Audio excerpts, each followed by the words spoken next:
네, 여러분 안녕하십니까? 지금부터 2022 인공지능 온라인 경진대회 대회 설명회를 시작하도록 하겠습니다. 저는 오늘 경진대회 설명회 사회를 맡은 아리랑TV 아나운서 이지연입니다. 바쁘신 와중에도 오늘 실시간으로 대회 설명회에 참석해 주신 많은 분들께 진심으로 감사의 말씀 드립니다. 과학기술정보통신부가 주최하고 정보통신산업진흥원에서 주관하는 2022 인공지능 온라인 경진대회는 온라인상에서 인공지능 알고리즘 개발 능력을 겨루는 대회인데요. 궁극적으로 인공지능 기술의 저변을 확대하고 알고리즘 개발 능력이 우수한 예비 창업자, 또 중소벤처기업 등을 선발하여 인공지능 기술 기반 사업화를 지원하기 위한 사업입니다. 이번 대회에서 최종 선발된 20개 참가팀에 최대 2억 원까지 사업화 자금을 지원할 예정이라고 합니다.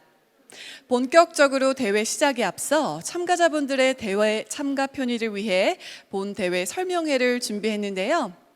이번 대회 설명회를 통해 사업화 지원, 문제 및 평가 지표, 규정, 온라인 플랫폼에 대한 궁금증을 해소하고 최종적으로 대회 참가 결정과 문제 선택을 하는 데 있어 도움이 되시길 바라겠습니다. 오늘 대회 설명회가 끝나고 5월 30일 다음 주 월요일부터 6월 3일까지 본 접수가 시작될 예정입니다. 본 접수 기간에는 최종적으로 대회 참가 결정과 문제를 선택하실 수 있습니다. 그리고 2022 인공지능 온라인 경진대회는 6월 7일부터 6월 21일까지 온라인으로 진행됩니다. 궁금하신 사항은 중간중간 채팅창에 별도로 남겨주시면 마지막 Q&A 진행 시 답변 드릴 수 있도록 준비하겠습니다. 오늘 진행되는 대회 설명회 영상은 정보통신산업진흥원 홈페이지에 별도 게재될 예정이니까요. 참고해 주시기 바랍니다. 그럼 이번 대회의 세부 설명에 앞서 정보통신산업진흥원의 김득중 본부장님의 인사 말씀이 있겠습니다. 영상으로 만나보시죠.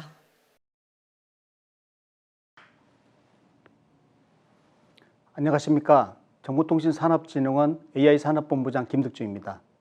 올해로 4번째 개최되는 인공지능 온라인 경진대회에 관심을 갖고 참여해 주신 모든 분들께 감사의 말씀을 드립니다. 인공지능 온라인 경진대회는 기술력이 우수한 인공지능 스타트업과 중소벤처기업을 발굴하여 사업화를 지원하는 대회입니다.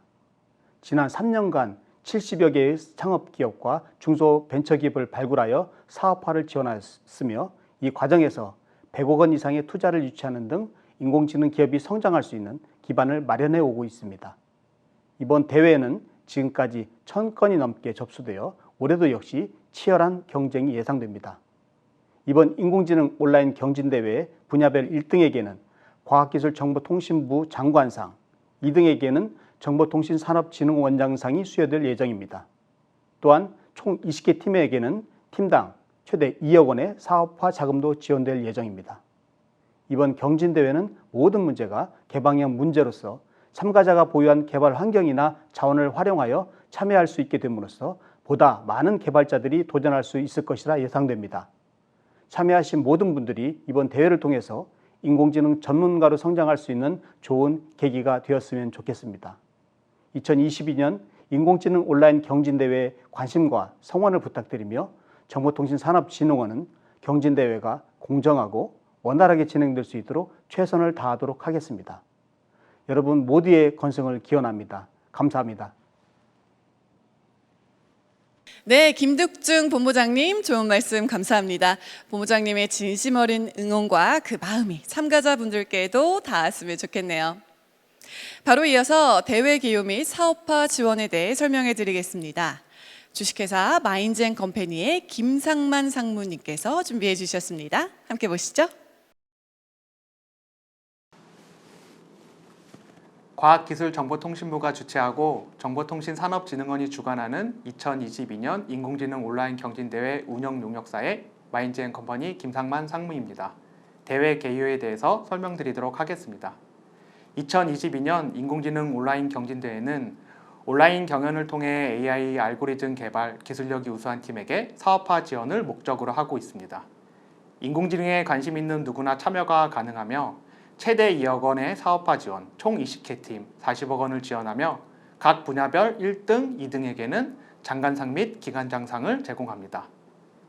2022년 5월 9일부터 26일까지 3주간 사전 접수를 진행하였고 22년 5월 27일 대회 설명회, 22년 5월 30일부터 6월 3일까지 1주간 본 접수를 진행하며 경진대회 이후에는 별도 안내를 통해 사업화 계획 접수를 진행합니다. 경진대회 홈페이지 aichallenge.or.kr을 통해 온라인 접수가 가능합니다. 다음은 사업 목표 및 지원 내용을 설명드리도록 하겠습니다. 최적의 AI 모델을 개발하는 경진대회를 추진함으로써 우수한 AI 기술력을 보유한 중소벤처기업을 발굴하고 사업화 지원 참가 기회를 제공함으로써 기술력 있는 기업의 성장을 지원합니다. 기업당 최대 2억 원의 사업화 비용을 지원하며 기업별 맞춤형 컨설팅 멘토링 프로그램 운영을 통해서 기업의 성장을 지원하도록 하겠습니다. 다음은 인공지능 경진대회 참여 대상 및 문제 구성에 대해 설명드리도록 하겠습니다. 참가 대상은 만 14세 이상의 인공지능에 관심 있는 누구나 참여가 가능합니다. 문제는 총 10개 문제로 이미지 분야 4문제, 자연어 분야 4문제, 수치 해석 분야 2문제로 구성, 참가자는 제시된 10개 문제 중 1개 문제만 선택하여 대회에 참여할 수 있습니다. 모든 문제는 참가자의 자유로운 개발 환경을 보장받기 위해서 개방형으로 추진하며 참가자가 자체 구축한 개발 환경에 문제별 데이터를 다운로드받아 모델 개발 후 제출하는 방식으로 진행이 됩니다. 유의사항으로는 인공지능 경진대 플랫폼 aichallenge.or.kr에 문제별 제한사항 및 공지사항을 수시로 확인을 하셔야 됩니다. 사업화 지원 대상 및 유의사항에 대해 설명드리겠습니다. 지원 대상은 2022년 인공지능 온라인 경진대회 과제별 1위부터 4위 팀입니다. 지원 자격으로는 예비 창업자와 중소벤처기업만 가능합니다. 예비 창업자의 경우 사업화 계획서 접수 마감 시까지 법인 설립 및 사업자 등록을 완료하여 추후 중소벤처기업 확인서 발급이 가능한 자이며 중소벤처기업 역시 중소벤처기업 확인서 발급이 가능한 법인만 지원이 가능합니다. 한 개 법인당 한 개 팀만 사업화 지원이 가능합니다. 나이파 홈페이지를 통해 6월 초 사업화 지원 안내문이 게시될 예정이오니 반드시 확인을 바랍니다. 다음은 대회 추진 일정에 대해 설명드리도록 하겠습니다. 경진대회 및 사업화 지원 일정은 5월 9일부터 5월 27일까지 3주간 사전 접수 및 대회 설명회를 개최하였고 5월 30일부터 6월 3일 1주간 본대회 접수, 이후 6월 7일부터 21일 2주간 본 경진대회를 진행합니다. 전문적이고 철저한 사전 검증을 통해 사업화 지원팀 40개사에 대한 경진대회 결과 발표를 7월 초 발표 예정이며 이후 사업화 설명회를 7월 초 개최, 7월 중에는 40개사에 대한 사업화 계획서 제출을 받도록 하겠습니다. 8월 초에는 사업화 계획서를 제출한 기업을 대상으로 선정평가를 진행하며 8월 중순에는 사업비에 대한 심의, 이후에는 협약 및 사업 수행을 진행하도록 하겠습니다. 본 일정 같은 경우에는 발주 기간의 사정에 따라 변동 가능성이 있음을 미리 양해를 구합니다.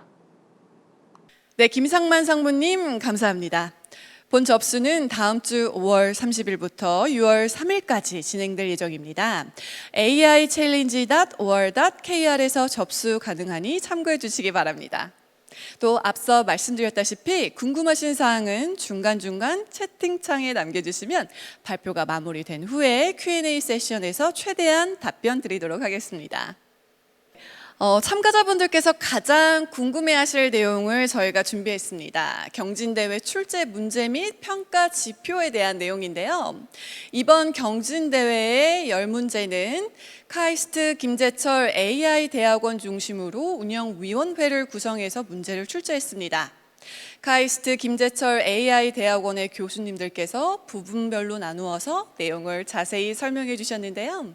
이미지, 자연어, 수치 해석 부분으로 나누어 주재걸 교수님, 서민준 교수님, 최윤재 교수님께서 순차적으로 발표해 주시겠습니다. 함께 보시죠. 안녕하세요. 저는 카이스트 김재철 AI 대학원의 주재걸 교수입니다. 저는 이 이미지 영역의 문제 출제를 담당하고 있고요. 각 문제에 대해 간단히 소개해 드리도록 하겠습니다. 첫 번째 문제는 이 주차 관련 이동체 객체 검출 문제로서 이 추진 배경은 최근 자율주행이나 자율주차 기술이 각광받고 있으면서 이 인공지능 기반의 주행 환경 인식 기술의 필요성이 날로 높아지고 있습니다. 또한 안전을 위해 어린이나 유모차 등 주의가 필요한 객체를 정확히 검출하는 이러한 인공지능 기술의 개발이 또 필요하게 되었습니다. 그래서 이러한 기술의 활용 서비스로서는 위험 이동체에 대한 어떤 감지 및 경보 시스템, 그리고 자율주차 시스템에서 이러한 기술이 적극 활용될 수 있으리라 생각됩니다. 구체적으로 과제 정의에 대해 말씀드리면 차량 카메라로 촬영한 어떤 영상에서 이 승용차, 버스, 자전거 등의 이러한 이동체의 어떤 정확한 그 위치 좌표를 검출하는 문제입니다. 또한 이 문제에서 더욱 각별한 주의가 필요한 객체, 즉 어린이나 유모차 등을 어떤 저희가 검출할 대상 클래스로 포함하고 있습니다. 구체적으로 저희의 데이터는 입력 데이터의 측면에서 이 아래에 보이시는 것처럼 차량 카메라로 촬영한 어떤 이미지들이 입력이 되고, 출력은 이 이미지에 포함된 이 다양한 객체의 그 바운딩 박스 좌표 및 그 객체의 클래스가 되겠습니다. 그리고 이 분류를 할 클래스의 종류로서는 세단, 오토바이, 어린이, 유모차 등 총 14개의 클래스 중에 한 클래스로 분류하는 그러한 태스크가 되겠습니다. 이 태스크의 평가 지표는요, 저희가 그 인터섹션 오버 유니언이라고 하는 그 그라운드 트루스 바운딩 박스와 예측된 바운딩 박스가 75% 이상의 면적이 겹쳤을 때에 그때 이제 검출이 되었다라고 가정하고, 그때 이 mean average precision을 통해 이제 평가 지표로 삼아서 저희 대회를 진행할 예정입니다. 두 번째 문제는 이 소고기 이미지를 통한 그 소고기 품질의 등급 분류 문제입니다. 이 추진 배경으로서는 이 우리나라에서 이 소고기 마블링 스코어를 통해 이 품질 등급 분류의 어떤 주요 변수로 활용하는 등 이 해외의 어떤 소고기 등급 체계와는 차이가 있을 수가 있기 때문에 이 수입 소고기에 대한 국내 소비자들의 혼란이 있을 수 있고요. 그래서 이런 어떤 체계적인 AI 기술을 통해 이 소고기 등급의 분류를 또 할 수 있는 이러한 기술이 다양한 어떤 가능성을 가지고 있다고 말씀드릴 수 있고요. 이러한 기술의 활용 서비스로서는 말씀드린 어떤 소고기 등급의 자동 분류 서비스, 그리고 축산물 품질의 어떤 전체적인 관리 서비스에 활용될 수 있는 기술이라 생각됩니다. 그래서 구체적으로 이 과제 정의에 대해 말씀드리면, 저희는 어떤 소고기가 도축된 어떤 그런 소고기의 이미지들이 입력으로 주어지면 이 소고기 이미지에 대해서 그것이 가지는 5가지의 등급, 즉 1++, 그리고 1+, 1, 2, 3등급, 이 5개의 어떤 이 순서를 가진 이 등급 중 하나로 분류하는 문제가 되겠습니다. 그래서 구체적인 이 데이터는요, 아래에 보이는 것처럼 이 소고기에 도축된 이미지가 입력으로 주어지고요. 그리고 아웃풋으로서는 이 소고기의 등급, 이 5개의 이 순서가 이제 존재하는 등급 중에 하나로 분류하는 태스크가 되겠습니다. 이 평가 지표로서는 저희가 어떤 순서가 없는 형태의 이미지 클래시피케이션에서 쓰이는 어떤 클래시피케이션 정확도라든지 이런 매저보다는 이 5개 등급에 대한 순서를 잘 고려할 수 있는 매저로서 이 웨이티드 카파 매저라는 것을 사용을 하게 됩니다. 그래서 가령 1+가 정답이라고 할 때 저희가 그 바로 인접한 등급인 1++ 혹은 1등급으로 예측했을 때의 어떤 그 예측 오차보다 1+를 가령 3등급으로 예측했을 때의 예측 오차가 더 크게끔 계산을 하는 그러한 매저라고 할 수 있습니다. 세 번째 문제는 이 준지도 학습 기반의 항만 구조물 객체 분할 태스크가 되겠습니다. 추진 배경으로서는 이 이미지의 영역 분할 혹은 이 세그멘테이션 태스크를 위해 이 데이터의 수집과 레이블링에 많은 비용이 발생함에 따라서 비교적 저렴한 어떤 레이블만을 가진 데이터를 활용하여 동일 태스크를 수행할 수 있는 이 세미 슈퍼바이즈드 러닝의 모델의 개발의 필요성이 대두되고 있고요. 또한 이 분야 내에서 이 인공지능 기반의 이 항만 인근 환경 인식 기술에 대한 관심 또한 날로 증가하고 있습니다. 그래서 이러한 기술을 활용할 수 있는 용처로서는 이 무인선이나 무인 해양 경비 시스템의 어떤 기반 기술, 그리고 전체적인 해양 종합 안전관리 체계의 구축에 필수적인 기술로 활용될 수 있습니다. 구체적인 과제 정의를 말씀드리면, 이 세미 슈퍼바이즈드 러닝을 통해 이 배 혹은 크레인, 컨테이너, 트럭 등 이 해상 객체 및 항만 구조물에 대한 이 폴리곤의 형태로서 이 영역 분할된 그 세그멘테이션 마스크를 이렇게 추출하는 과제가 되겠습니다.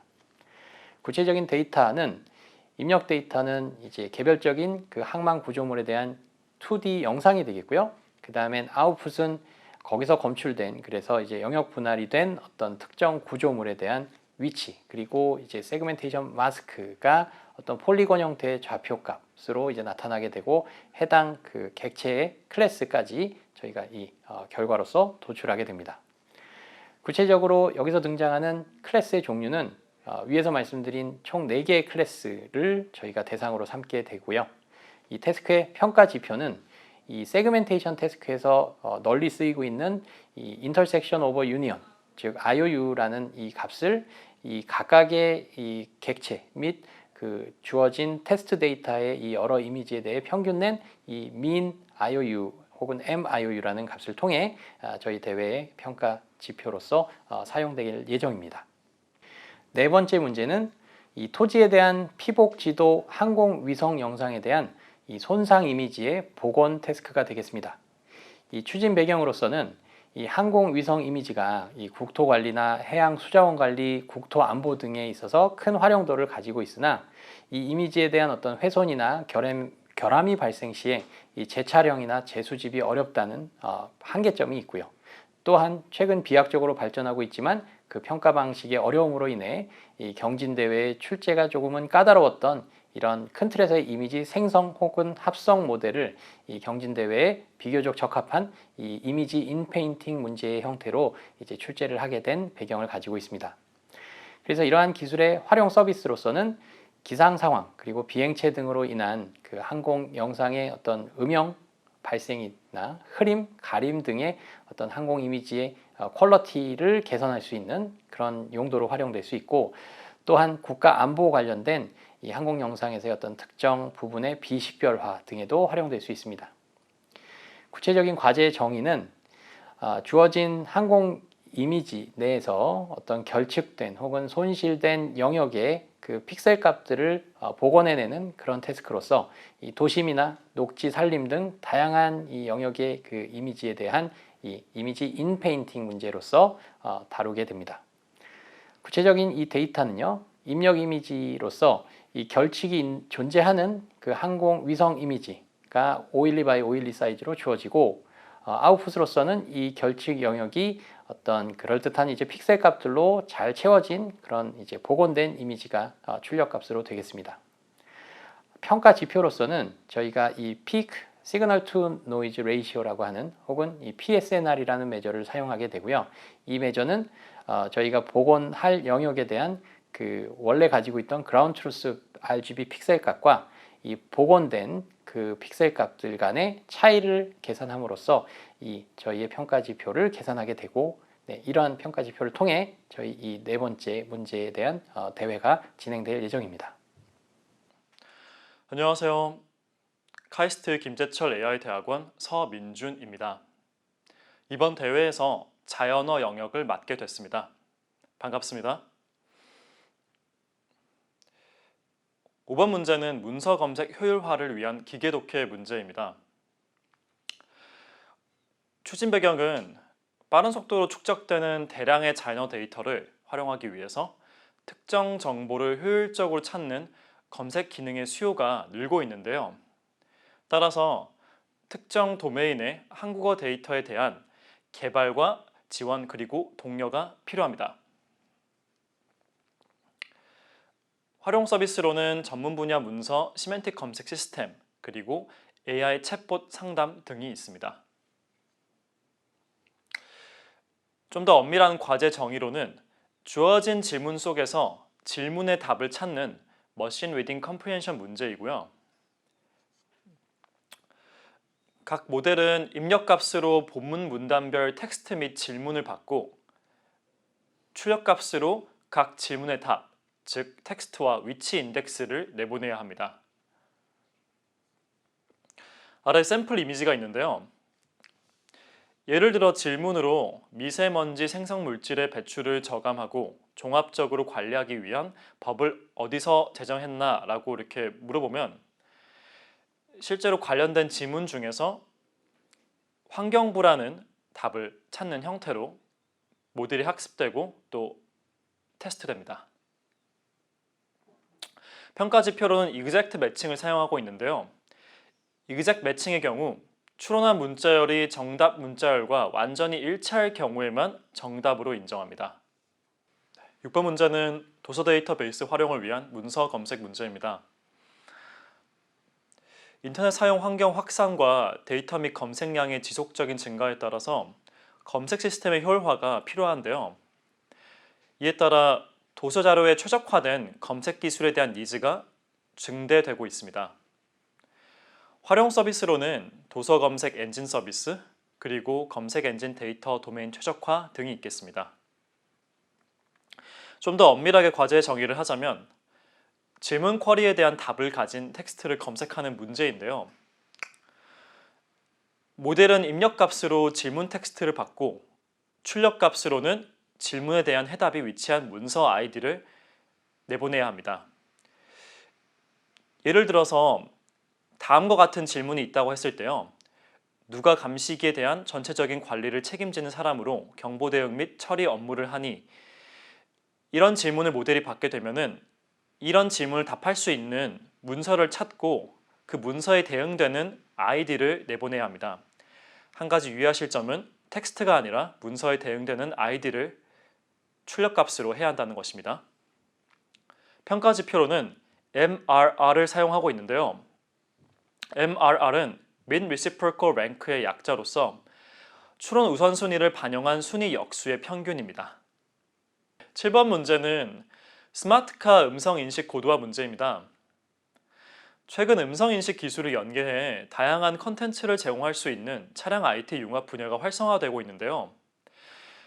이에 따라서 차량 내의 컨텐츠 소비 환경을 효율화하기 위해 음성인식 기술의 고도화가 필수적입니다.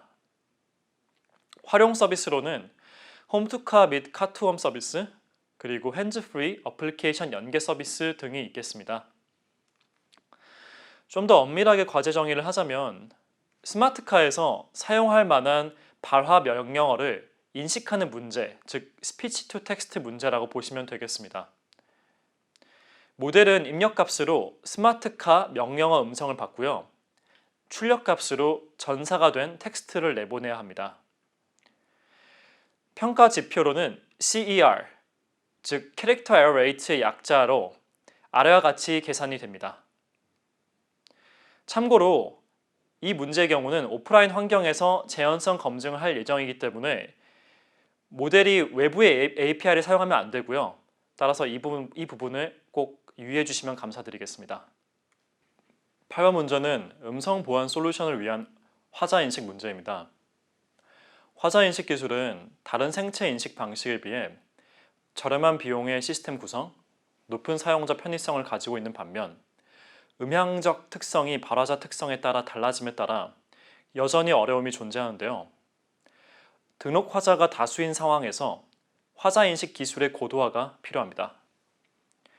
활용 서비스로는 디지털 포렌식, 그리고 음성 인식 기반 보안 인증 시스템 등이 있겠습니다.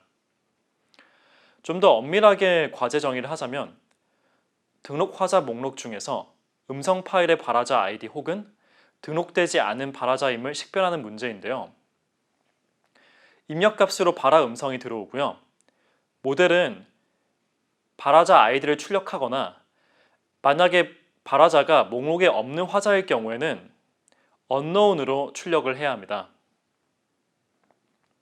평가 지표로는 accuracy를 사용하고 있는데요. accuracy는 전체 샘플 개수 중에 모델이 맞춘 샘플의 개수의 비율로 계산이 됩니다. 안녕하세요. 카이스트 AI대학원 최윤재입니다. 저는 9번과 10번 수치 문제를 담당하고 있습니다. 9번 문제 설명드리겠습니다. 상수관로 누수 감지 및 분류 문제가 9번 문제로 추진 배경은 환경부에 따르면 수도관 13%가 30년 이상 된 노후관로이며 적수 등 상수도 품질 저하의 주요 원인이 된다고 합니다.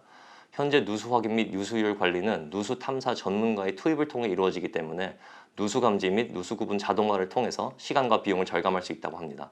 활용 서비스로는 센서 기반 누수 자동 탐지 솔루션이나 수돗물 품질 관리에 사용될 수 있습니다. 과제 정의는 다음과 같습니다. 상수 관로에 설치된 진동 센서 출력값을 활용해 누수 여부 및 누수 종류를 분류하는 문제입니다. 데이터로는 인풋으로는 상수 관로 센서 진동 데이터가 수치형으로 들어오는데 밑에 샘플 이미지와 같이 주파수별로 숫자가 들어온다고 생각하시면 됩니다. 아웃풋은 누수 구분 클래스인데 총 5개의 클래스가 있습니다. 옥외 누수, 옥내 누수, 정상, 전기 또는 기계음, 환경음 이렇게 5개입니다. 평가 지표로는 F1 스코어를 사용하는데 F1 스코어는 프리시전과 리콜, 즉 정밀도와 재현율의 조합 평균이고 총 5개의 클래스가 있으므로 클래스별 F1 스코어의 평균인 매크로 F1을 평가 지표로 사용합니다.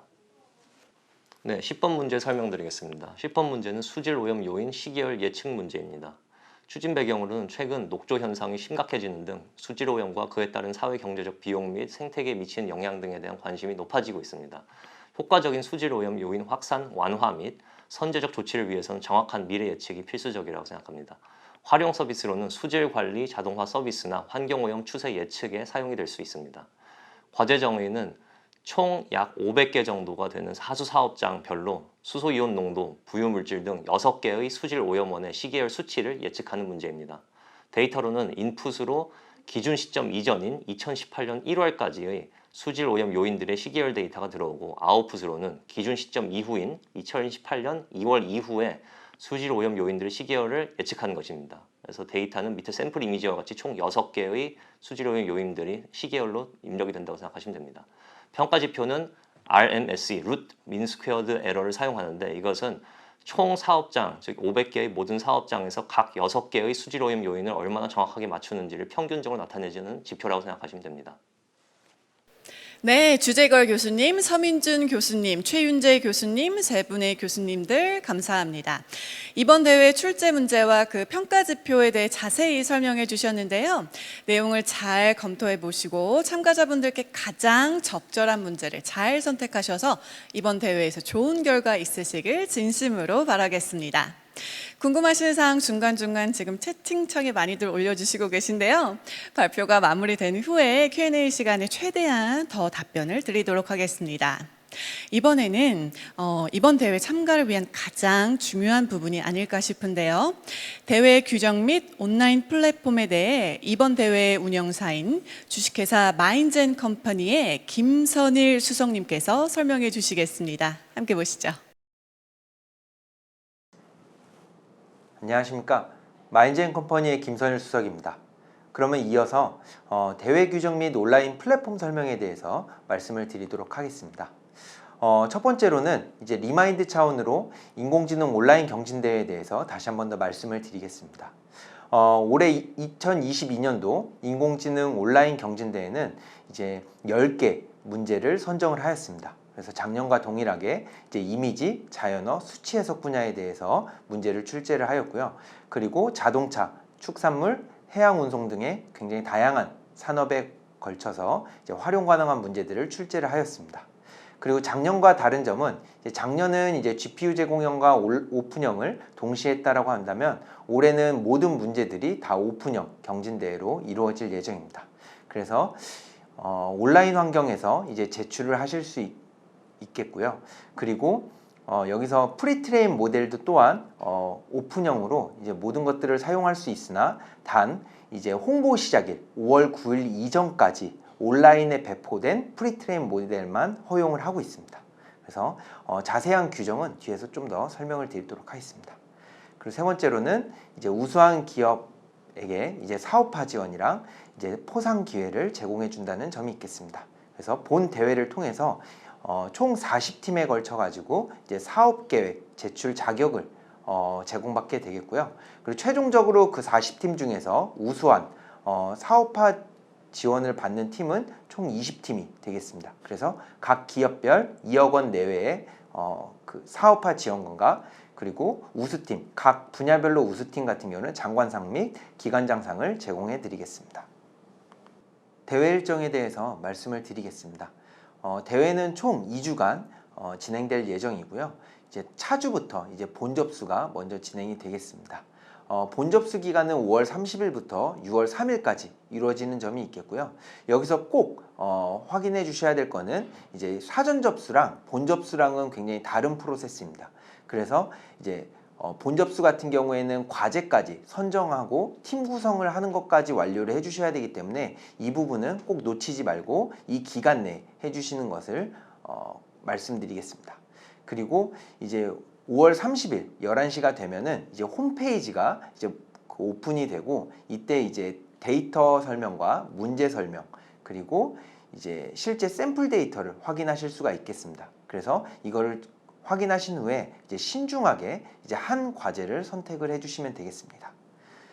그 다음에는 이제 저희가 이제 본 대회가 진행이 될 텐데요. 6월 7일부터 6월 21일까지 2주간에 걸쳐서 대회가 운영이 되겠습니다. 본 학습 데이터는 11시, 6월 7일 11시에 공개가 될 예정이오니 이 점 참고하여 주시기 바라겠습니다. 그리고 이제 경진대회는 이제 말씀드린 것처럼 개방형 경진대회로 운영이 될 예정이고요. 아시다시피 이제 aichallenge.or.kr로 이제 이때 5월 30일부터 이제 개편된 그 홈페이지 내에서 제출해 주시면 되겠습니다. 그리고 6월 7일부터는 실시간 리더보드도 운영이 될 예정이니까요. 제출하신 다음에 바로바로 스코어를 확인하실 수 있겠습니다. 그리고 이제 대회가 6월 21일 날 이제 종료가 되면은 이제 실제 이제 프라이빗 스코어나 혹은 이제 파이널 스코어가 이제 6월 21일 오후 3시에 이제 공개될 예정입니다. 그와 동시에 이제 1위부터 5위 팀에 대해서는 이제 사후 검증이 진행이 된다라고 보시면 되겠습니다. 사후 검증 기간은 이제 6월 21일부터 27일까지로 이제 공고문에 나와 있습니다. 그래서 이번 사후 검증 같은 경우에는 이제 공정성을 위해서 각 팀들한테 동일한 서버를 제공해 드릴 예정입니다. 그래서 직접 참가자들이 세팅을 해주시는데요. 21일부터 23일까지 그 세팅을 해주시면 되겠습니다.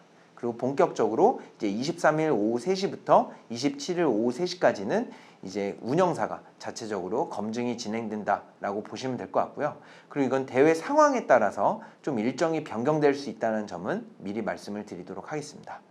그리고 이제 재현 서버 같은 경우에는 여기서 간단하게 말씀을 드리면 이제 T4 테슬라 이제 16기가 GPU 서버를 제공해 드릴 예정입니다. 스펙이나 혹은 이제 사양은 뒤에서 좀 더 자세하게 설명을 드리겠습니다. 그리고 이제 대회가 이제 사후 검증까지 완료가 되면은 이제 결과를 발표하게 되는데요. 결과는 이제 7월 초에 발표가 될 예정입니다. 그래서 재현성 검증까지 완료가 된 최종 40팀을 발표할 예정입니다. 다음은 경진대회에 대한 이제 전체 프로세스를 좀 설명을 드릴 텐데요. 앞에서 말씀드린 내용이랑 중복되는 부분들이 많습니다. 맨 처음에 말씀드린 것처럼 이제 본 접수 기간에 이제 과제 신청을 해주셔야 됩니다. 그래서 이 본 접수 기간에만 신청할 수 있으니까요. 그 기간을 꼭 엄수하여 주시기 바라겠습니다. 그리고 이제 10개 과제 중에 1개만 참여하다는 점 인지하여 주시기 바랍니다. 그리고 이제 팀 구성은 필수적으로 이루어져야 되는 부분이고요. 그래서 이제 과제를 신청하고 난 다음에는 이제 본 대회 기간이 접어들게 되면은 실제로 이제 홈페이지를 통해 가지고 학습 데이터를 다운받으실 수 있습니다. 그래서 데이터를 다운받으신 후에 개인 로컬에서 이제 모델을 만드시면 되겠습니다. 여러 가지 실험 과정을 통해서 이제 모델을 만드신 다음에 이제 다시 웹 플랫폼을 활용을 해서 제출해 주시면 되겠습니다. 말씀드린 것처럼 실시간 리더보드가 운영이 되기 때문에 이제 제출해 주시면 바로바로 채점된 결과를 보실 수 있겠고 이때 공개되는 스코어는 이제 퍼블릭 스코어라고 보시면 될 것 같습니다. 그리고 이제 개방형 경진대회가 이제 종료가 된 다음에는 이제 실질적으로 이제 완전히 경진대회가 끝난다라고 보시면 될 것 같은데요. 근데 경진대회 중간중간에 진행을 하시면서 이제 결과 제출 사항이라든지 Q&A 관련돼 가지고 궁금하신 부분들이 많으실 것 같습니다. 근데 결과 제출과 관련돼서는 실질적으로 이제 제출 횟수나 학습 시간 같은 경우에는 이제 과제마다 조금씩 상이한 부분들이 있습니다. 그렇기 때문에 꼭 참가하시는 과제는 한 번씩 확인을 해주시기 바라겠습니다. 그리고 기본적으로는 이제 모든 과제는 이제 학습 시간은 36시간 이내 그리고 추론 시간은 3시간 이내로 이제 제한이 되어 있습니다. 그리고 이 36시간과 3시간 기준은 이제 재현 서버 기준으로 좀 말씀을 드리겠습니다. 그리고 재현 서버에 대한 스펙은 뒤에서 좀 더 자세하게 설명을 드리겠습니다. 그리고 이렇게 제출하신 다음에 만약에 중간에 궁금하신 점이 있다라고 하면 Q&A 창을 통해서 이제 질문을 해주실 텐데요. 질문을 해주시면 이제 최대한 영업일 1일 이내에 답변을 제공해 드리도록 하겠습니다. 그리고 이제 대시보드로 확인하시면 보시면 아시다시피 실시간 대시보드로 운영이 되겠고요. 이제 결과 발표는 이제 대회 종료가 되고 난 후에 이제 오후 3시에 이제 발표가 되겠습니다. 그때는 이제 퍼블릭 스코어가 아니라 이제 파이널 스코어가 공개가 된다라고 보시면 될 것 같고요. 그때 최종 스코어를 봐주시면 되겠습니다. 그리고 여기서 이제 1등부터 5등 팀의 경우에는 이제 별도의 모델 파일이나 이제 파이썬 파일들을 이제 제출을 받고 있는데요. 재현성 검증을 위해서 원활한 재현성 검증을 위해서는 이런 결과 파일에 대한 이제 버전 관리가 굉장히 필수입니다. 그렇기 때문에 미리미리 실험을 하시는 도중에 버전 관리는 해주시기 바라겠습니다. 네. 그리고 아래쪽에 보시면 이제 우수팀에 대한 산출물 내용이 나와 있고요. 뒤에서 좀 더 자세하게 설명을 드리도록 하겠습니다. 앞에서 계속 말씀드린 이제 재현성 서버 관련돼서 말씀을 드리도록 하겠습니다. 이 재현성 서버라고 하는 거는 이제 대회가 종료가 된 다음에 1등부터 5등 팀에 대해서 이제 결과물을 재현하기 위한 서버를 제공해 드린다 라고 보시면 될 것 같습니다. 서버 같은 경우는 이제 엔비디아 T4 GPU가 탑재된 서버를 제공해 드릴 거고요. 약 16기가 정도 되는 GPU 서버입니다. 그리고 기본적으로 메모리는 이제 90기가 램을 보유하고 있고요. 그리고 10코어의 1테라 용량을 가진 서버를 저희가 제공해 드릴 예정입니다. 그리고 말씀드린 여기에 나와 있는 것처럼 22년 6월 21일 오후 3시에 이제 일괄적으로 제공해 드릴 예정입니다. 그리고 별도 이메일로도 제공해 드릴 예정이니까요. 네.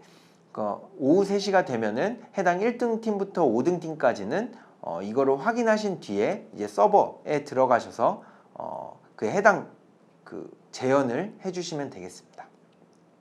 그리고 서버 설정 지원 기간 같은 경우는 이제 실질적으로 맨 처음에 서버를 받았을 때 이제 각자 개발하시는 환경들이 다르게 되잖아요. 그러니까 이 서버를 세팅하는 데 있어서 저희가 기술적으로 지원을 해드리는데 기술 지원 시간은 21일 오후 3시부터 23일 오후 3시까지 지원해 드린다는 점을 인지해 주시기 바라겠습니다. 그리고 과제 모델 파일 제출 방법은 아래쪽에 저렇게 설명을 드렸는데요. 추후에 이제 대회가 종료가 된 다음에는 좀 더 상세하게 말씀을 드리도록 하겠습니다. 그리고 이제 환경 설정 같은 경우에는 말씀드린 것처럼 이제 서버 설정을 각자 개발하신 환경이 다르기 때문에 그 환경에 맞춰서 설정을 해주신다라고 봐주시면 되겠습니다. 다만 이제 이 서버 설정 중에 만약에 서버 세팅 문제에 대한 책임은 이제 참가자에게 있음을 좀 확인을 해주시면 될 것 같고요. 다만 이제 서버 문제, 이제 서버가 다운되거나 이런 문제들에 대해서는 운영사가 적극적으로 지원해드릴 예정입니다. 그리고 미리 말씀을 드리는 거는 이제 저희가 제공해드린 서버 자체가 약간 도커 위에 있기 때문에 이제 별도 도커나 가상 환경을 여기다가 추가적으로 설치하는 것들은 좀 금지를 하도록 하겠습니다. 네. 이렇게 진행되는 이유는 다른 이유보다도 이제 원활한 재현성 검증을 위해서 이제 다음과 같이 좀 금지한다는 점은 양해해 주시기 바라겠습니다. 그리고 말씀드린 것처럼 저희가 서버가 제한이 되어 있다 보니까 실질적으로 개발할 수 있는 환경 자체가 좀 제한이 되어 있습니다. 그래서 기본적으로 저희가 제공해 드리는 버전을 좀 말씀을 드리면 이제 우분투 18.04 버전과 그리고 파이썬 3.8.5 그리고 쿠다 11.1 그리고 쿠드는 이제 8.0.4 버전이 기본적으로 서버 안에 깔려 있습니다.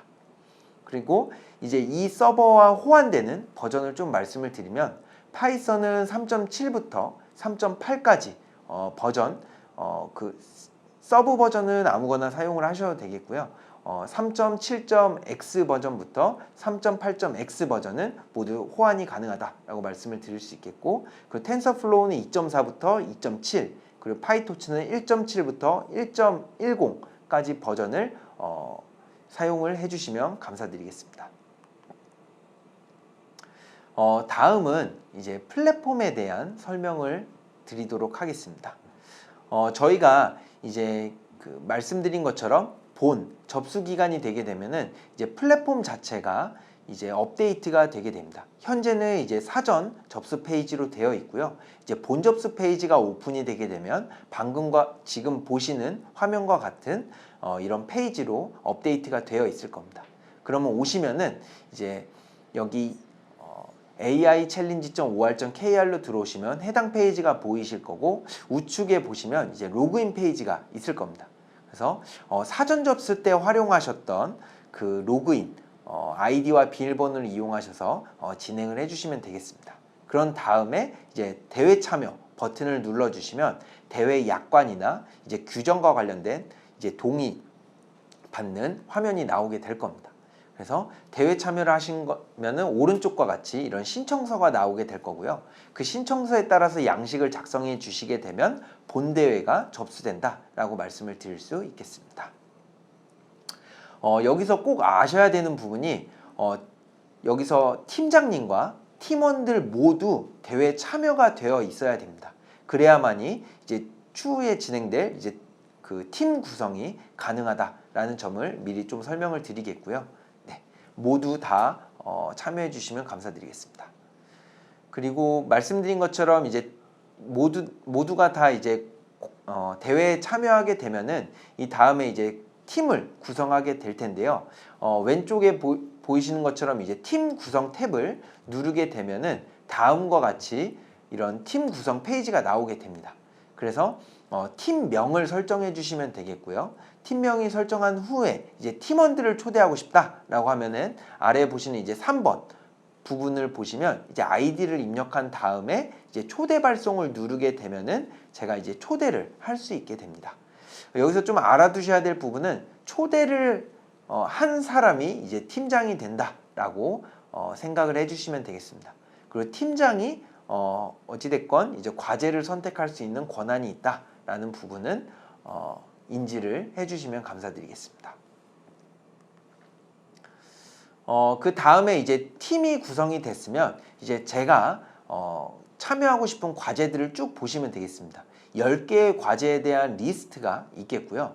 여기서 제가 각각의 과제 설명과 그리고 실제 그 데이터 설명 그리고 샘플 데이터를 본 다음에 제가 이 대회는 할만하다 그리고 참여 의사가 있다 라고 하는 경우는 과제 참여 버튼을 눌러주시면 되겠습니다.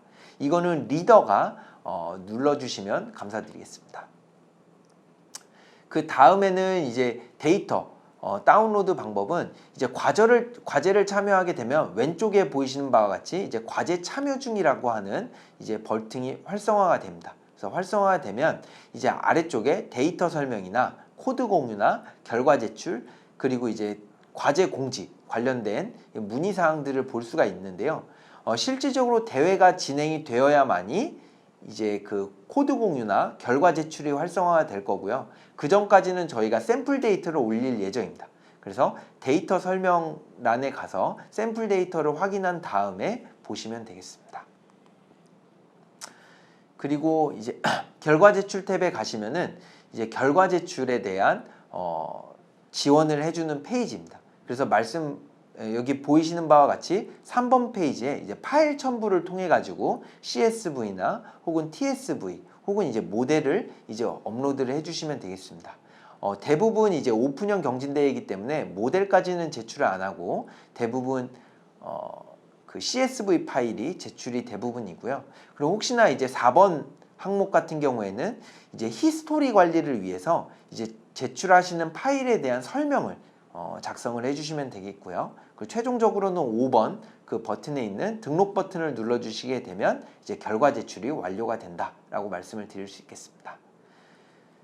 그리고 이제 최종적으로 이제 결과 제출을 여러 번 하게 되면은 다음과 같이 이제 그 히스토리가 쌓이게 되겠고요. 현재 리더보드의 순위가 나오게 됩니다. 여기서 좀 기억을 하셔야 될 부분은 이제 대회가 끝나기 전에 저희가 이제 최종적으로 어떤 결과 파일을 제출할지를 최종 선택할 수 있게 되어 있습니다. 이 말씀은 이제 캐글과 같이 이제 여러 그 히스토리 된 만약에 지금까지 10개 제출된 모델 중에서 가장 성능이 좋은 것이 리더보드에 찍혀 있겠지만 이거 말고 더 나은 프라이빗 스코어를 위해서 다른 결과 파일을 제출하겠다라고 하는 경우에는 이제 최종 선택으로 이제 제출하고 싶으신 그 모델 파일을 선택을 해주시면 되겠습니다. 그래서 이 파일은 이제 최대 2개까지 선택을 할 수 있겠고요. 만약에 선택하신 경우에는 그 제출하신 2개 중에 그 스코어가 가장 높은 것이 이제 제출이 되겠고요. 만약에 그 최종 선택을 안 하신 팀의 경우에는 자동적으로 퍼블릭 스코어가 가장 높은 모델이 제출된다라는 점을 기억해 주시면 되겠습니다. 이어서 대회에서 가장 중요한 규정에 대해서 설명을 드리도록 하겠습니다. 첫 번째로는 팀 구성 및 과제 참가 규정에 대해서 설명을 드리겠습니다. 대회 참가자는 한 개 팀만 참여를 가능하고 다른 팀의 중복 참여는 불가능합니다. 그리고 한 개 팀의 팀원은 최대 5명까지 구성이 가능하고요. 팀장을 포함해서 5명이라고 보시면 될 것 같습니다. 그리고 개인 참가 시에는 1인 팀으로 이제 취급을 해서 팀 관련 규정에 따르게 된다는 점을 명심하시기 바라겠습니다. 그리고 1인 1계정이 원칙이겠고요. 그리고 본대회 접수 및 팀 구성은 이제 제한된 시간 이내에 꼭 이루어져야 된다는 점 확인해 주시기 바라겠습니다. 여기서 말하는 이제 제한된 시간이라고 하는 부분은 5월 30일 월요일 11시부터 이제 6월 3일 금요일 15시 오후 3시까지 꼭 그 안에 과제 참여랑 팀 구성을 완료해 주시기 바라겠습니다. 그리고 이제 한 개 법인에서 2개 팀이 참여는 가능합니다. 다만 이제 결과적으로 사업화 지원 자체는 기업당 한 팀만 가능하다는 점을 꼭 확인해 주시기 바라겠습니다. 그리고 이제 혹시나 몰래 참가를 한다던가 혹은 이제 그 팀 내에서 아이디어 공유나 자원 공유, 코드 쉐어링은 절대로 불가능하겠고요. 만약에 적발 시에는 탈락 조치나 사업화 지원 기회가 박탈된다라는 점을 명심하시기 바라겠습니다. 그리고 몇 가지 이제 제한 사항이 있는데요. 첫 번째로는 이제 니아 인공지능 학습 데이터 구축 사업 참여 기관은 이제 해당 과제에 참여를 제한하고 있습니다. 예를 들자면 첫 번째로 이제 자율주행 관련된 이제 과제에 참여를 하겠다라고 하는 경우에는 이제 제가 만약에 이제 그 니아 데이터 구축 사업 중에서 자율주행 데이터 구축 과제에 참여한 경우에는 해당 과제에 참여하실 수 없습니다.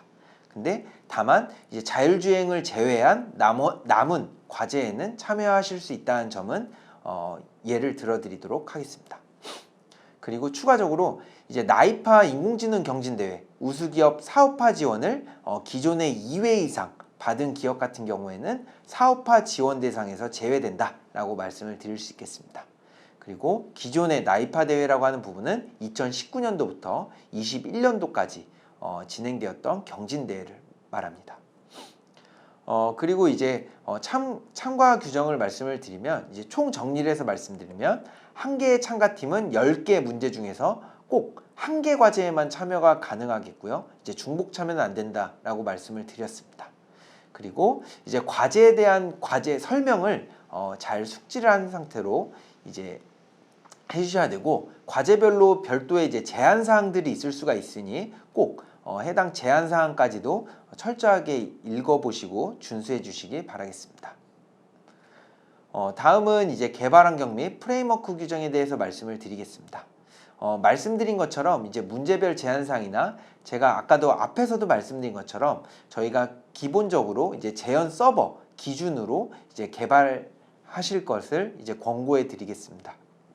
그 이유 중에 하나가 만약에 5등 안에 들게 되면은 이제 재현 서버 내에서 36시간이라고 하는 학습 시간과 그리고 3시간이라고 하는 추론 시간을 엄수하는지를 확인해야 되기 때문에 아무래도 이제 재현 서버 내에서 그런 것들을 미리미리 체크하시는 게 더 유리할 거라고 보여집니다. 그리고 아까도 말씀드린 것처럼 서버는 저희가 제공해 드릴 예정이고 그 서버 내에서 각자 명령어를 활용을 해서 서버 세팅 기간 동안 각자 서버를 세팅해 주시면 되겠습니다.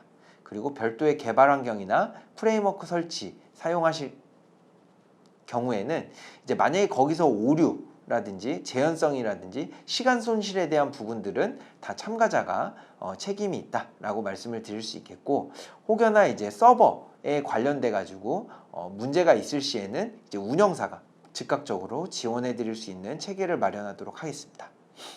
그리고 데이터 저작권 관련돼서 좀 말씀을 드리면 저희가 제공해 드린, 주최 측이 제공해 드린 데이터 외에 별도의 외부 데이터를 사용하는 것은 이번 대회에서 금하고 있습니다. 그래서 외부 데이터는 사용하지 않는 것을 말씀을 드리겠고요. 여기서 말하는 외부 데이터라고 하면 외부 데이터를 가져와서 이제 학습에 활용되는 것을 말씀을 드리겠습니다. 그리고 이제 제공한 학습 데이터 외에 테스트 데이터를 이제 학습 등에 사용할 수가 없고 슈도 레이블링이나 이런 것들도 불가능하다라고 말씀을 드릴 수 있겠습니다. 그리고 이제 참가자가 경진대회를 위해서 비공개로 제공된 데이터를 본인이 아닌 타인에게 제공하거나 열람하거나 대여하거나 판매할 수가 절대 없습니다. 그리고 보안 관리를 철저하게 준수를 해주셔야 되고요. 혹시나 만약에 발각이 될 경우에는 이제 실격 처리가 될 수 있음을 미리 말씀을 드리겠습니다. 그리고 이제 개인정보를 침해하는 어떠한 행위도 할 수가 없겠고요. 그리고 행사 목적 외로 이 데이터를 활용하시거나 이제 상업적으로 사용하시는 경우에는 금하고 있다라고 말씀을 드릴 수 있겠습니다. 다음은 베이스라인 코드 및 모델 제한 규정에 대해서 말씀을 드릴 텐데요. 저희가 제공해드리는 베이스라인 코드는 참고용으로만 확인을 해주시면 되겠습니다. 저희가 기본적으로 이제 성능 검증이나 혹은 이제 그 과제에 대한 이해를 돕기 위해서 저희가 베이스라인을 제공을 해드리고 있습니다. 그래서 이건 참고용으로 활용을 해주시면 될 것 같고요. 그리고 기본적으로 코드 같은 경우에는 UTF-8 인코딩을 이용을 해서 작성해 주시기 바라겠습니다. 그리고 재현성 검증을 위한 모델 제한사항을 미리 말씀을 드리면 앞에서도 강조드렸던 것처럼 모델 학습 시간은 36시간으로 제한이 되어 있고요. 추론 시간은 3시간으로 되어 있습니다. 이 점 꼭 명심하시기 바라겠습니다. 그리고 이제 해당 측정 같은 경우에는 상위 5개 팀에 대해서 이제 재현성 검증 시에 이 부분을 확인할 예정이다 라고 말씀을 드릴 수 있겠고, 이 검증을 위한 서버는 아까도 말씀드린 것처럼 10코어 그리고 GPU는 16기가 T4 서버가 적용된 서버를 제공해 드릴 거고, 이제 90기가의 메모리를 보유하고 있는 서버입니다. 그리고 만약에 재현성 실패 기준 같은 경우에는 운영사에서 재현 시 이제 순위 변동에 영향을 미치는 경우로 정의를 하도록 하겠습니다. 그리고 재현성 실패 시에는 이제 해당 팀의 소명 기회가 1회 제공이 되겠고요. 만약에 그 소명 기회가 이제 최초 연락 후에 12시간 이내에 소명 자료를 제공을 해 주셔야 되겠습니다. 만약에 제공하지 못할 경우에는 해당 팀은 탈락이 되고 후순위 팀에게 이제 기회가 전달되는 점은 인지해 주시기 바라겠습니다. 그래서 작년 대회도 이제 몇몇 팀들은 이제 재현성 실패 혹은 이제 모델을 찾는 히스토리를 잘못해 가지고 이제 찾지 못하는 경우까지 발생을 해서 이제 재현성 실패되는 사례들이 종종 있습니다. 그렇기 때문에 대회 중간중간에 히스토리화하는 부분이랑 이제 백업하는 거를 꼭 추천드리겠습니다. 그리고 프리트레인 모델에 대한 규정을 좀 말씀을 드리면요. 이제 아키텍처나 웨이트 값 모두 사용이 가능하다라고 말씀을 드릴 수 있겠습니다. 다만 저희가 이제 프리트레인드 모델 같은 경우에는 모든 것들이 다 허용이 되지만 5월 9일 이전에 온라인상에 공개된 모델만 허용하고 있다라고 말씀을 드릴 수 있겠고요. 만약에 최종적으로 재현성 검증 단계에 들어간 팀에 대해서는 이제 자신이 사용한 프리트레인 모델에 대해서 구체적으로 기술하게끔 되어 있습니다.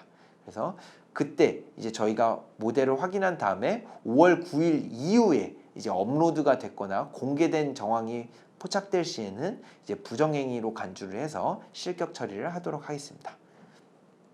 그리고 이제 혹시나 이제 대회 중에 프리트레인드 모델을 사용해도 되는지 혹은 해당 자기가 사용하려고 하는 모델이 이제 실제로 사용 가능한지가 궁금하신 분들에 한해서는 이제 경진대회 플랫폼 문의 게시판을 이용을 해주시면은 이제 저희가 이제 운영진이 확인을 해드리도록 하겠습니다. 다음은 제출 규정에 대해서 말씀을 드리도록 하겠습니다. 이제 제출 결과 자체는 이제 결과 파일을 수신하는 서버 시간상으로 제출 기한으로 규정된 시점까지 수신이 완료된 결과만이 인정이 된다라고 말씀을 드릴 수 있겠습니다. 여기서 말하는 이제 수신이 완료된 결과라고 하는 부분은 이제 그 결과 파일, CSV 파일이나 혹은 이제 그 제출 파일이 업로드가 완료가 된 다음에 제출 버튼을 클릭한 시점이라고 봐주시면 되겠습니다. 그리고 참가자는 각 과제별로 제공되는 제출 양식에 따라서 결과 파일을 생성해서 제출해야 된다라고 말씀을 드릴 수 있겠고요. 그래서 샘플 서브미션을 잘 확인해 주시기 바라겠습니다. 기존에 이제 대회 운영했던 사례를 좀 말씀을 드리면 저희가 제공해 드린 이제 1번부터 뭐 100번까지의 인덱스 값이 있는데 그걸 임의로 순서를 변경을 해서 제출한 사례들도 있었습니다. 근데 그런 경우에는 이제 기존 양식을 위배했기 때문에 당연히 채점이 제대로 이루어지지 않는다는 점은 고려를 하시고 진행을 해주시면 감사드리겠습니다. 그래서 이런 양식 미준수로 인하여 발생되는 채점 오류나 제출 횟수 낭비들에 대한 불이익은 이제 참가자에게 책임이 있다라고 말씀을 드릴 수 있겠습니다. 그리고 대회 종료 시점 같은 경우는 이용 쏠림 현상이 벌어질 수가 있습니다. 그렇기 때문에 서버 업로드 속도 저하 문제가 발생될 수 있기 때문에 대회 종료일 오전 혹은 그 전날에 미리 업로드 하실 것을 권장해 드리겠습니다. 이런 트래픽으로 인한 미제출로 인한 불이익은 이제 참가자 책임이 있다라고 말씀을 드릴 수 있겠습니다. 근데 다만 시스템이 다운되거나 이제 시스템 장애로 인해서 미제출이 판명된 경우에는 이제 저희가 추가 기회를 제공해 드리도록 하겠습니다. 혹시나 이제 시스템 장애가 발생됐을 경우에는 말씀드린 바와 같이 이제 문의 게시판에 올려드리면 저희가 바로 처리를 해드리도록 하겠습니다. 다음은 재현성 검증 파일에 대해서 말씀을 드리겠습니다. 이게 대회 종료 후에도 상세하게 말씀을 드리겠지만 규정상으로 먼저 말씀을 드리면 이제 추론 과정을 별도의 수정 없이 재현 가능한 코드 한 부, 그리고 이제 학습된 가중치 파일 한 부, 그리고 결과 파일 한 부, 그리고 이제 코드 설명 자료를 이제 제출을 해주시면 되겠습니다.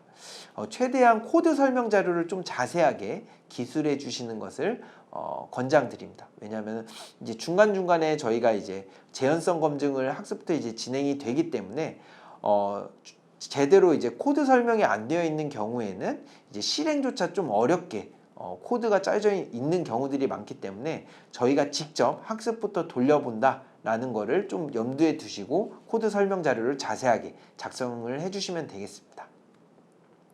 그리고 재현성 검증은 대회 종료 후에 상위 5등까지 진행이 된다라고 말씀을 드릴 수 있겠고요. 혹여나 3등, 만약에 상위 3개의 팀이 이제 부정행위로 이제 탈락이 된 경우에는 후순위에 있는 6등 팀이 이제 재현성 검증을 진행을 할 수도 있습니다. 그거는 이제 대회가 종료가 된 뒤에 이제 검증 기간에 추가적으로 좀 안내를 드리도록 하겠습니다. 그리고 재현성 검증 시에는 이제 대회 공정성을 위해서 이제 서버 사양을 좀 제한을 하고 있다라고 말씀을 드릴 수 있겠고요. 그리고 서버 설정은 이제 제한된 시간 동안 진행이 된다라고 말씀을 드릴 수 있겠습니다. 그리고 이제 모델이 동작이 가능하도록 이제 참가자 개별 서버랑 이제 동일한 설정이 필요하다라고 말씀을 드릴 수 있겠고, 그 호환이 되는 버전은 앞에 기술이 되어 있다라고 말씀을 드릴 수 있겠습니다. 그리고 서버 설정 시간은 이제 6월 23일 그리고 오후 3시 이후로는 접근 불가하기 때문에 그 전까지 이제 개발하시는 환경과 동일하게 만들어 주시면 되겠습니다. 그리고 말씀드린 것처럼 가상 환경 사용은 제한하고 있다라고 말씀을 드릴 수 있겠고요. 주어진 서버 내에서 설정을 해 주실 것을 당부드립니다. 그리고 가중치 파일에 대해서 조금 설명을 드리면, 이제 가중치 파일 같은 경우에는 이제 별도의 프로그램이나 도구 설치 없이 학습 및 추론에 사용한 프레임워크에 내재될 명령어를 통해 가지고 복원 및 모델 재현이 가능하도록 이제 가중치 또는 모델을 저장한 파일을 제출을 해주시면 되겠습니다. 그리고 코드 제출 같은 경우에는 이제 저희가 양식을 제공을 해드릴 텐데요. 그 안내한 방식에 맞춰가지고 제출을 해주시면 되겠습니다. 제출한 코드는 이제 모델을 학습시키기 위한 학습 코드와 결과를 생성하기 위한 추론 코드를 꼭 포함해서 제출을 해주시면 되겠습니다. 그리고 말씀드린 것처럼 최대한 이제 코드에 대해서 상세하게 이제 기술을 해주셔야만이 저희가 이제 재현성 검증을 할 때 원활하게 좀 진행이 된다라고 말씀을 드릴 수 있겠습니다. 그리고 파이썬 파일은 이제 .py나 이제 그 IPython 형태로 이제 제출이 가능하다라고 말씀을 드릴 수 있겠습니다. 그리고 다음은 이제 평가 규정에 대해서 말씀을 드리겠습니다. 그 평가 같은 경우에는 각 과제별로 평가 지표가 나와 있습니다. 그 안내된 이제 평가 지표에 따라서 채점이 된다라고 말씀을 드릴 수 있겠고요. 그리고 만약에 대회 동점자가 나왔을 경우에는 이제 먼저 제출한 사람을 선등위로 해서 결정이 된다라고 말씀을 드릴 수 있겠습니다. 그리고 이제 부정행위 규정에 대해서 말씀을 드리겠습니다. 부정 참가 혹은 뭐 6명, 7명 이거나 혹은 이제 부정 참가한 경우나 이제 부정행위를 하거나 혹은 부정 제출이 이제 발각됐을 경우에는 순위와 무관하게 참가 자격이 자동 상실되고 후속 사업인 이제 사업화 지원 단계에서 이제 배제될 수 있다는 점을 꼭 명심해 주시기 바라겠습니다. 그리고 주최 측이 제공한 정보를 외부에 유출하거나 대회 관련된 허위 사실을 유포했을 경우에는 법적 처벌을 받으실 수 있다는 점을 명심해 주시기 바라겠습니다. 그리고 제출 종료 이후에는 사후 검증이 이루어질 예정이다 라고 말씀을 드릴 수 있겠고, 운영사에서 제안하는 라이브러리 혹은 이제 외부 데이터를 활용해서 모델을 만들 시에는 이제 부정행위로 간주를 해서 결과가 무효화 처리된다 라고 말씀을 드릴 수 있겠고, 그리고 이제 앞에서도 말씀드린 것처럼 타 팀이랑 이제 소스 코드를 공유한 사례에 대해서는 이제 무관하게 탈락이 된다라고 말씀을 드릴 수 있겠습니다. 그리고 사후 검증 과정에서 이제 혹시나 이제 부정행위라든지 혹은 제대로 이제 검증이 안 됐을 경우에는 직접 소명할 기회를 1회 제공해 된다라고 말씀을 드릴 수 있겠고, 이제 소명한 기회를 얻은 다음에 그 소명 결과에 따라서 저희가 운영위원회 심사를 통해 갖고 진위 여부를 확인을 하도록 하겠습니다. 마지막으로 대회 운영 규정입니다. 본 경진대회는 사업화 지원을 위한 기술 검증 단계로 활용이 된다라고 보시면 될 것 같고요. 그리고 각 과제별 이제 상위 4개 팀, 총 40팀에 대해서 이제 사업화 대상 평가 기회가 제공이 됩니다. 그리고 경진대회 성적과 사업화 발표 내용을 합산하여서 이미지 영역, 그리고 이제 자연어 영역, 수치 해석 영역, 이렇게 3개 영역에 대해서 이제 총 20개 팀을 사업화 지원 대상 기업으로 선정을 해서 최대 2억 원 내외의 사업화 지원금을 제공해 드리도록 하겠습니다. 그리고 앞에서 말씀드린 각 영역별로 그 1인 팀에 대해서는 이제 과학기술정보통신부 장관상이 주어지겠고요. 그리고 각 영역별 2위 팀에 대해서는 이제 정보통신산업진흥원장상인 기관장상이 수여가 되겠습니다. 그리고 이제 말씀드린 것처럼 이번 경진대회는 10개의 문제 모두가 이제 개방형 대화이기 때문에 참여자 수는 별도로 제한되지 않습니다. 이 점 참고해 주시기 바라겠고요. 그리고 마지막으로 이제 대회 우승자 및 사업화 지원 대상자에 한해서는 저희가 이제 기관이나 이제 운영사 요청에 따라서 코드 혹은 인터뷰를 요청을 해드릴 경우들이 있는데요. 이때는 좀 적극 협조 부탁드린다는 말을 전해드리겠습니다. 지금까지 이제 대회 규정에 대해서 전반적으로 설명을 드렸습니다. 네, 앞으로 남은 기간 동안 준비를 잘 하셔서 좋은 결과를 얻으시면 좋겠습니다. 네, 감사합니다. 네, 김선일 수석님 고생 많으셨습니다. 감사합니다. 이렇게 해서 이번 대회를 위해 설명드릴 내용에 대한 발표가 모두 마무리가 되었습니다.